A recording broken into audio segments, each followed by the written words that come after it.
আসসালামু আলাইকুম। এই আমাদের এখানে গাতাছড়া হেফজখানার ঘাট, এটা আমাদের এখানে বড় ভাইদের খুবই একটি স্মরণীয় জায়গা।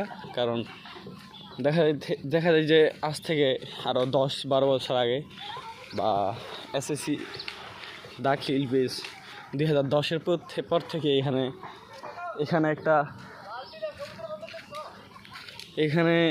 একটা মানে বিকালে পার্ক সিস্টেম হয়ে যেত, যে মানুষ এই জায়গাটায় আড্ডা দিত, এত পরিমাণ আড্ডা দিত যে বিকাল হলে এখানে বাজার বসে যেত এক প্রকারে। তো এটা খুব একটা স্মরণীয় জায়গা আমাদের এলাকার জন্য বা গ্রামের জন্য। এই যে এখানে ওই ধানের যে ঝালা বলে প্রথম ধাপের কাজ চলতেছে। এখানে আগে আমরা ক্রিকেট খেলতাম, মাঠে যখন জায়গা পাইতাম না তখন এখানে ক্রিকেট খেলতাম। আর এখানে তো আড্ডা দিত বড় ভাই তারা, আমরা দেখতাম। এবং কি আমরাও শেষ ধাপটা পাইছি, এই 20-21-এর দিকে যে শেষ ধাপটা গেছে ওই ধাপটা আমরা পাইছি। তো এটা অবশ্যই অনেক স্মরণীয় জায়গা। যারা দেখবেন গাতাছড়ার বা দাখিল মাদ্রাসায়, আমাদের বাইতিশাক মাদ্রাসায় পড়ে গেছেন, এসএসসি বেস বা দাখিল বেস 2010-9-10 যারা আছেন সবাই এই জায়গাটায় কত যে সময় কাটাচ্ছেন আপনারা দেখলেই বুঝতে পারবেন।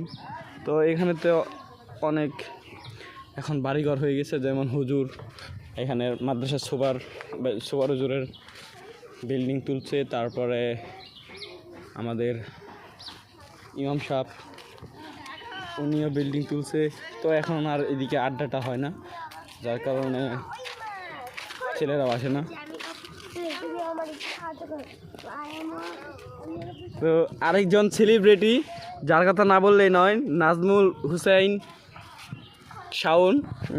ওর উপরে সে হচ্ছে যে কবি সাহিত্যিক নিয়ে পড়ে থাকে সবসময়। তার আরেকটা লেখা এখন ওই চট্টগ্রামের সবচেয়ে বড় নিউজপিট, নাম জানি কি